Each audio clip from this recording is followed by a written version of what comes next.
sometimes there is lack of lack of connect to an experienced person in this process. Sometimes you feel lonely I always feel that if there are 6 months, a student ends up 3 months strategizing what to do. because what AIM will do is, at least for the GS part, you will be sorted out for the mains and prelims both. You need to set the boundaries. Don't be emotional, be rational. Only I went to write the test and I cleared it, and now today they all feel that they They should have written it. Hello friends, today we have with us Mahi and Mohit. Mahi has secured rank 106 and Mohit has secured rank 192 in CSE 2023. So we have invited Mahi and Mohit for a conversation around the AIM program. Both of them were surprisingly part of the AIM program last year.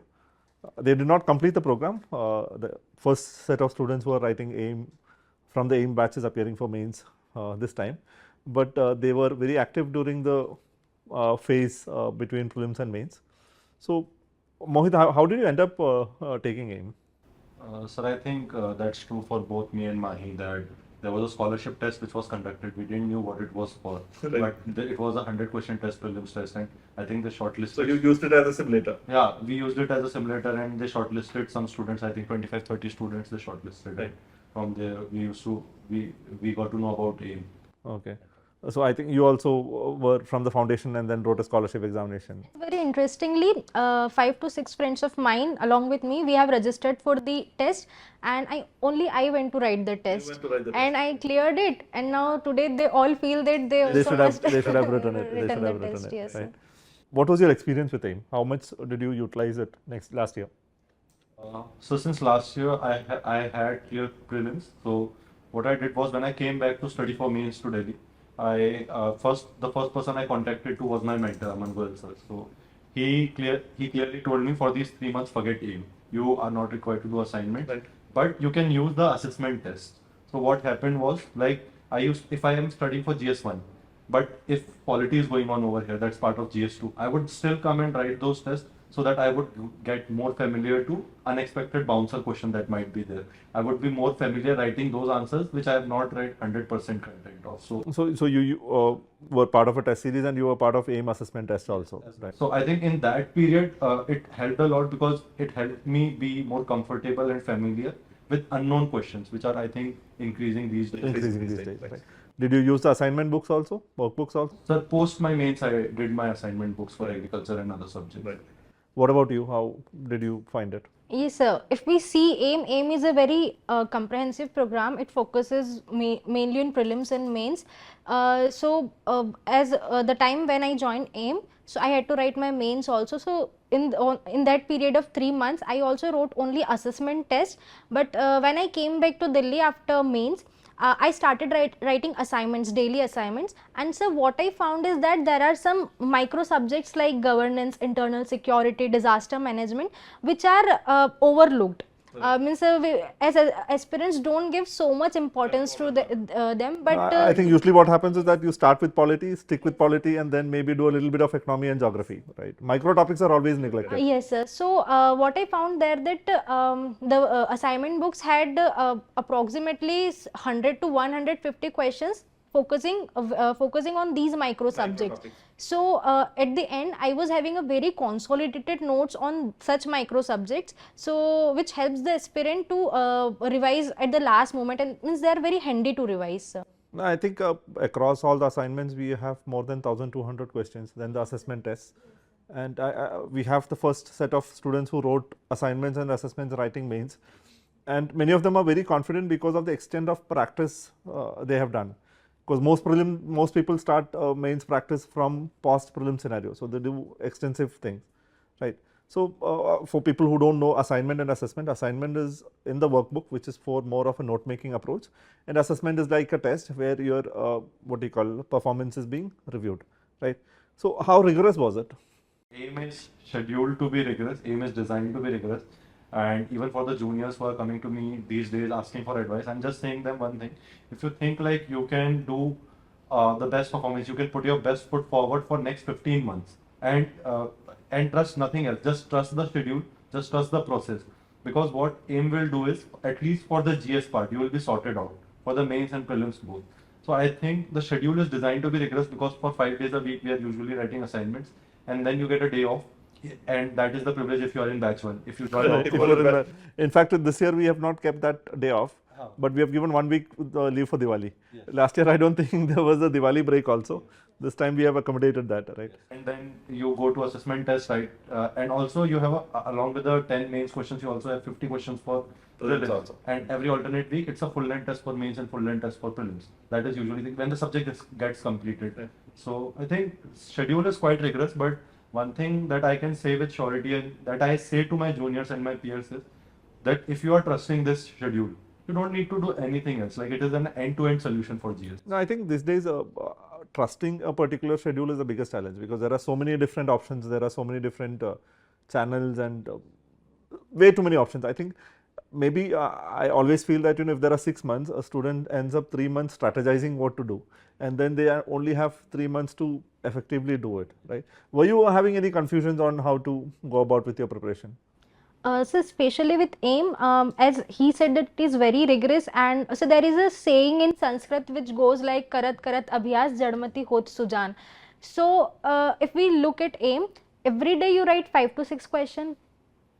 In 1 week you give a assessment test of 10 questions. So each day you are practicing very rigorously. They make us practice. So even this practice makes the incapable also capable, sir. No, I keep telling students that it's not about AIM as a program. You are sitting and working 5-6 hours every day, and if you do that without AIM also, it's good.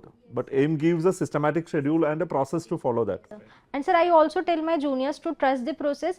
And as you said, there are many other channels in the market, and juniors come to me. So I was a foundation student here. So whenever my batchmates or juniors used to ask that should I follow a particular teacher from the market, or should I go with the notes of a particular teacher other than this coaching institute, I always used to answer that why did you submit a hefty fees here? Right.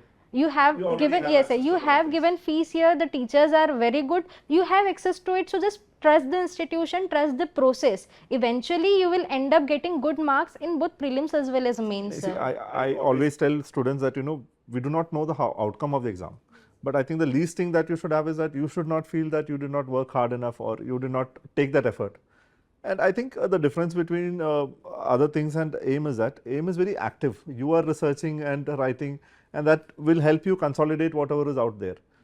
And when you're probably listening to a class or just reading a material, you're just involved in passive learning. Here, I think it's very active in that sense, right? Apart from that, sir, if you allow me, I just have one more point to add. So this is my thinking that especially after your foundation year, like 1 year you have done coaching, right? Now for the next year, the major challenge comes is how to schedule your day. I think that is the biggest challenge out there for all the aspirants. And especially if you have not cleared an exam cycle, now you have a 300-day cycle. How do you schedule it? Because you think at one point you'll think you have a lot of time, but by the time you'll realize that it's getting late, it will be already December and January, and you'll realize that you had not given that much effort which you would have liked at the starting of the cycle. I think always having more time is a bigger challenge than having less time. Bigger challenge, So sir. I think the biggest USP of taking AIM, especially after the foundation, or if you have not cleared prelims, or if you are someone who has 1 year at hand, so that will provide you a schedule that will just structure your preparation. It will act as backbone for your preparation. Appropriate time for each subject and daily effort. And sir, also one thing, like when you wake up in the morning, you know what to do. That is the biggest dilemma I think anyone faces in this preparation. Right. And I think during foundation, you have a class to go to, you have a peer group, you have teachers to reach out to. And as soon as the foundation is over, you can either go extremely lethargic or extremely, constructive. But it will purely depend upon your peer group. All you need is a bad friend, right? And you don't know where time will go. And sometimes even constructive work can be misguided, sir. Right. Yes, sir. No, I think direction is very important because many a times people work very hard, but maybe not in the right direction.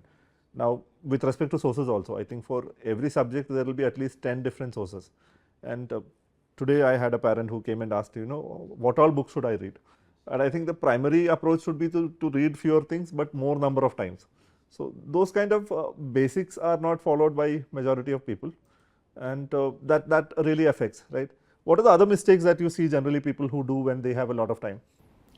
Sir, in my opinion, when they have a lot of time, what we do is, like, the first instinct is to do a subject very comprehensively. Right. And that is, I think, the biggest pitfall. There cannot, even if you have your notes ready, even if you have value added material ready, you would always have this fear of missing out.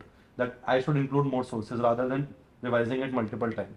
Second thing is that work inflates to fill the time, right, sir? So you will always think I would have a lot of time. If you have 30 days to do a job, you'll do it in 30 days. If you have, you can, even if you can do the same job in 10 days, sir. So I think that's the biggest pitfall again. And third, sir, that sometimes there is lack of lack of connect to an experienced person in this process. Sometimes you feel lonely.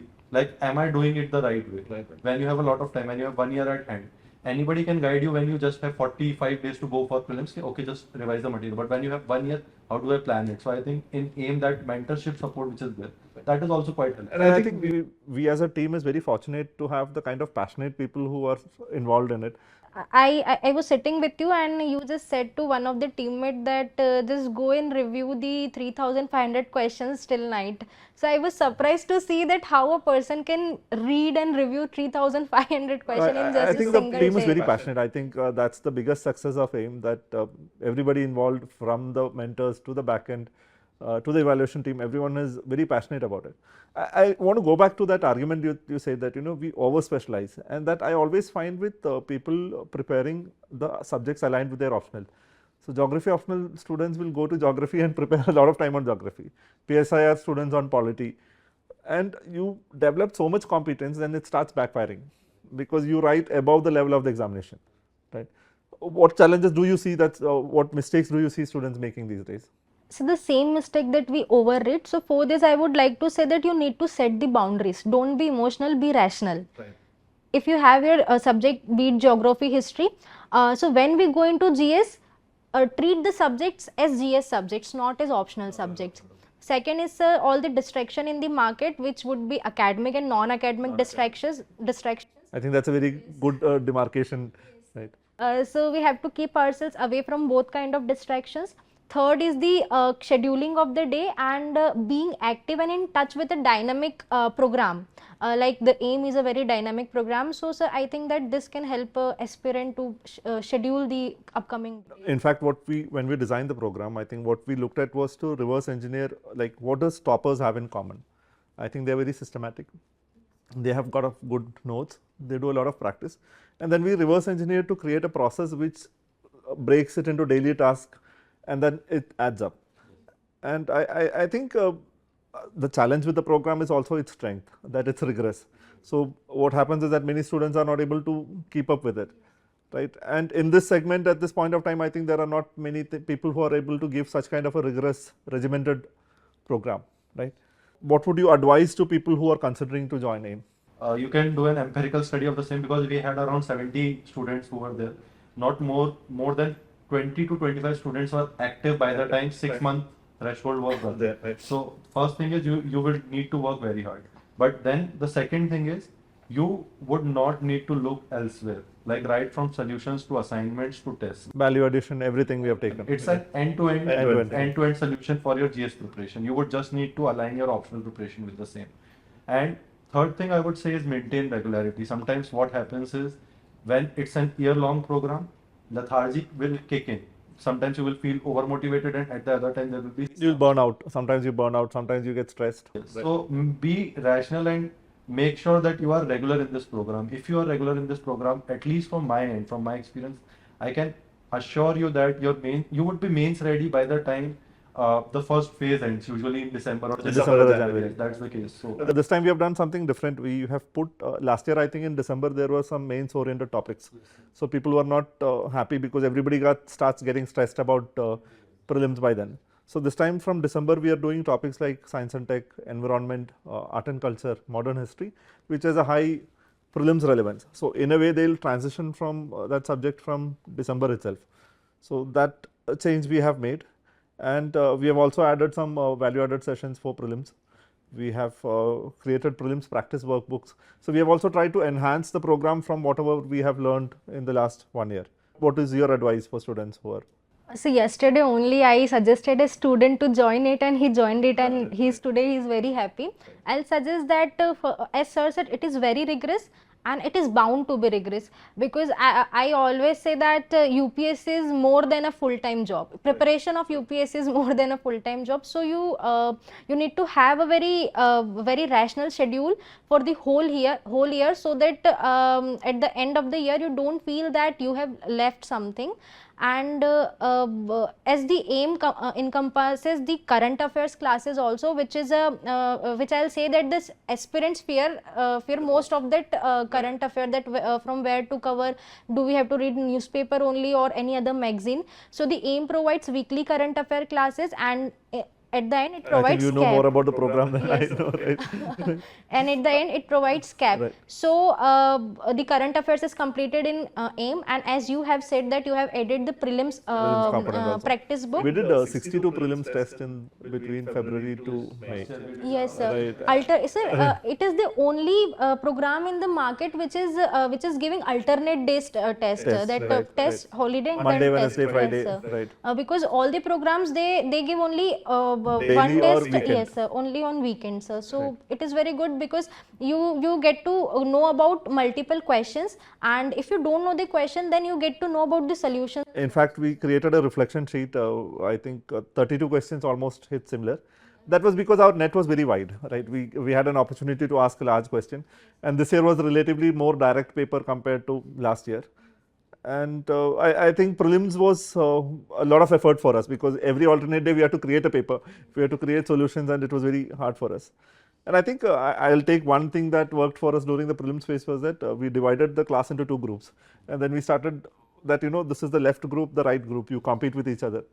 Even the prize for people who complete polity assignment. So we intend to continue that, because everybody needs a target and some kind of motivation to do things, right? So let's see, let's hope this year's AIM batch students are as hardworking as you guys were, right? And we tell this to every people who come for counseling that, it's very difficult program. Think before you join, right? Because once you join, I even tell people that, if you want to go home, spend some time with family, go and come now before the program starts.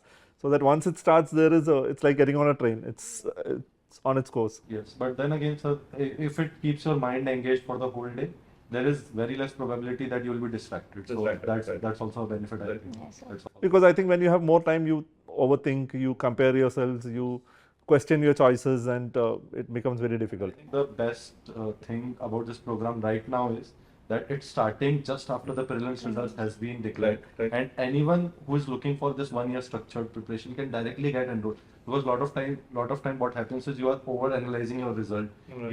You are getting distracted by the societal. I think there should be a term for something like, every time you check a key, you lose a question. Yes, Right? There should be some kind of law for something like that, right? students who are entering now, and I think it's starting on 8th Eight, April. right. So they'll get a very structured program, and they'll jump into the next cycle, which is the requirement of the time, rather than mulling over the result. Because if you keep strategizing, there's no end to it, and that will never stop. Thank you so much for your kind words and your word of mouth for the program. We hope we live up to the expectation of the students in the new batch.